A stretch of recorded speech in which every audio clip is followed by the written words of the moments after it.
সাদের লাউ বানাইলাম মোরে বৈরাগী। রাখতে পারি না ভাই, রাখতে পারেন না? ওজন রাখতে পারি না, আমার গানটাই ছুটে গেছে ভাই। ধন্যবাদ। সাইজগুলো হেবি সুন্দর। হ্যাঁ, সত্যি অপূর্ব। যাক, ধন্যবাদ রুবেল ভাই, আমাদের বাগানে আসছেন।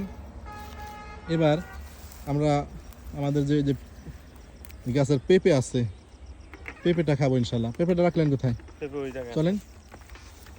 এখানে তো আমাদের লাভের পর্ব শেষই হলো। আমাদের যে একটা যে টপ লেডি পেঁপে গাছ আছে, গাছ পাকা পেঁপে একটি আছে আলহামদুলিল্লাহ। পেঁপেটা ইনশাল্লাহ আমরা এখন কাটবো। পাশে বিস্তীর্ণ এলাকা, লাভের মাছা দেবো ইনশাল্লাহ।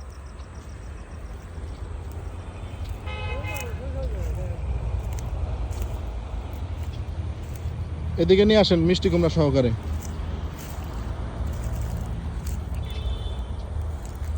ভাই কি লাউ কয় ওটা? মিষ্টি কুমড়া। এটা হলো মিষ্টি কুমড়া, আর ওটা পাউনা লাউ। ওটা লাউ, লাউ লাউ লাউ কদু। কদু। কোন জায়গায় দাঁড়াবেন? যেটা বলে কদু, আর একটা হলো মিষ্টি লাউ। আমিও মিষ্টি, সাথে আছে মিষ্টি লাউ। আসেন, চলেন যাই।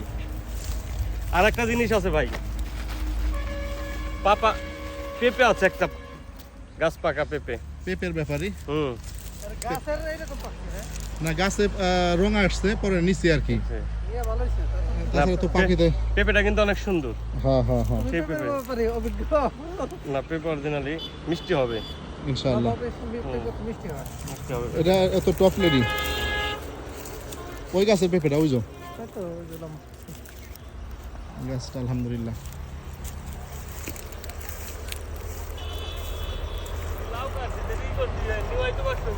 হ্যাঁ,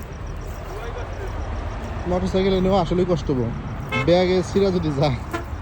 হ্যাঁ,